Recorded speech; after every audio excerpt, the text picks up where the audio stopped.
This works on any book covers that you want. Need some book covers. Also need some paper. If your paper isn't cut exactly the size of your book, you'll have to tear or cut it down. So a cutting mat is very helpful. Also, you'll want a metal ruler. The reason is you're after that metal edge. It'll make very easy work of tearing down your paper.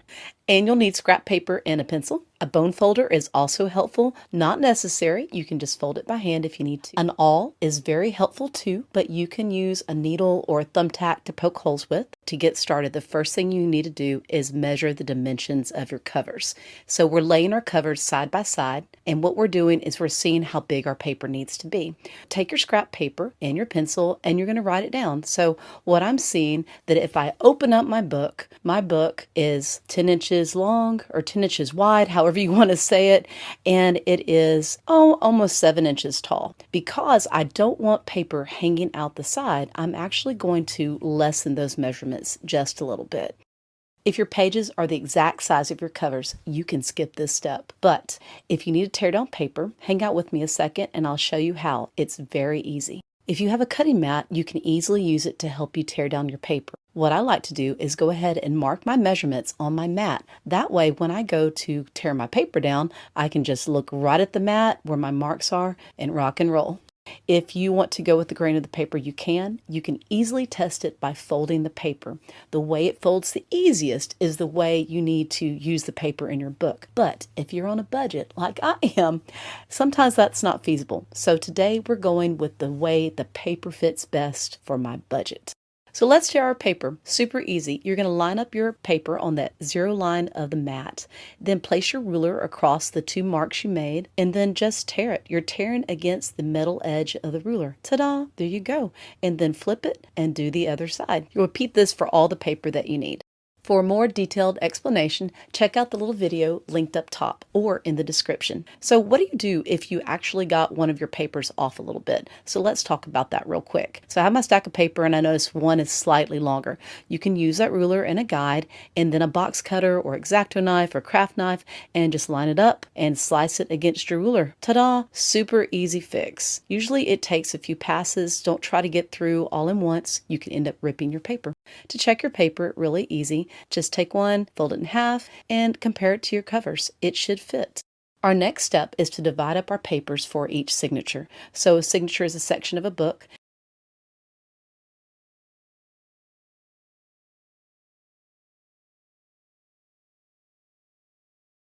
And then I'm going to take each stack and I'm going to even them up, and then I'm going to use my bone folder to fold them over. If you fold all your pages together, they'll be all nicely tucked into each other and you won't have any gaps. So I'm going to do this for the rest of my signatures. It's ready to have holes poked, but first, what I like to do is press my pages.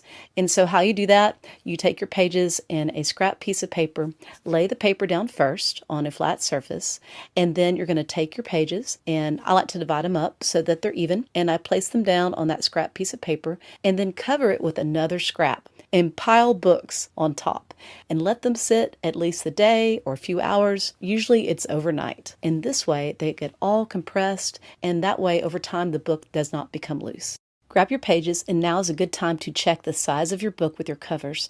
So when you're looking at it, it's a little thick. So what I'm doing is I'm taking out 2 of the signatures. I'll save them for another book. And there you go. Take a scrap piece of paper and line it up with your cover of your book. And you're going to mark the edge of the book cover.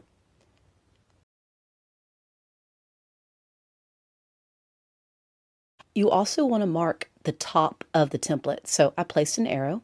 I like to go 3/8 of an inch in. First, I'm measuring the turnaround spots of the thread.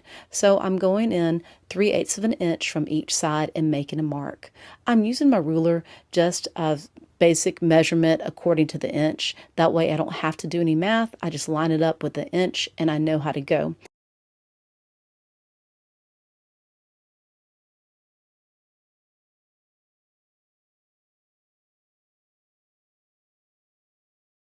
And then the template is done, and you can double check it if you want to, and I'll write it down. I think I wrote 1 7/8. Yep. And we're good to go. And now it's time to put the holes in the covers. I'm marking on the inside of the cover. This way the marks are on the inside.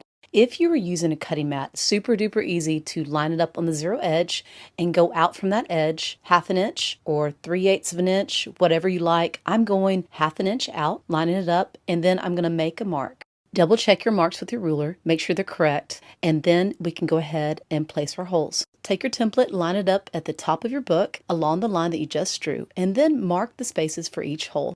Grab your awl or another sharp object such as a thumbtack or a needle that you can poke holes with, and we're going to poke each of those dots you just placed. So what I'm doing is I'm only poking the hole just enough to where I get a little bit of bump or a little tiny hole out the other side, and then I flip the cover over and I finish poking the holes going back from the outside in, and that way I don't have a big mountain or molehill popping out the top of my book. If you do, it's no big deal. You can take the back of an awl or another hard object and smash it down. I repeat this for all holes on the first cover. If you forgot to mark the top of the cover, it's no big deal. Just line up the template and go ahead and place your mark or right top at the top edge of the book. Take the second cover, line them up, and go ahead and mark the top of that cover as well. And then to get the holes lined up for that second cover, put the covers together, lay them down, hold them down tight, and use the holes of the first as a guide to poke the holes of the second. As you press through, it's going to make a mark on that second cover, and then you'll be able to take off the first, see the little marks, and go ahead and poke the holes the rest of the way through. Just like before, I'm not going all the way through, just enough so that I get a little nib going on the outside, and I can use that as a guide to poke the hole from the outside in. It's okay if you don't do it that way. There's multiple ways to do this. This is just the way that I found that I like to do it. Now it's time for the signatures. Lay your template down, take a signature, line it up on the edge, and I'm going to mark the top where the top of the template is. I'm marking the top of my signature, and then I'm marking each little mark that I see along the edge, making sure the template is lined up. And then I'm going to repeat this for the rest of my sections. And there are many ways to do this. Feel free to try different ways, but make sure you always mark the top of each signature. This will keep your signatures and your covers all in line. You'll line your signatures up, and what I'm doing is I have a piece of corkboard down. Cardboard works too. That way it's easier for the awl to go through the signature. I line my signature up, place it down, and then I poke through the holes. That's it, and I'll repeat this for each one. If you place your signature where it opens up down towards the table, when you poke a hole from the outside in, any excess paper will go out of the hole into the inside of the book, and it won't be hanging out of the outside of your edges. So when you bind it, you won't see it. Check your signatures, and if there's any little pencil marks left over, just erase them. That's all I'm doing here, and I check each one of them. Now it's time to sew.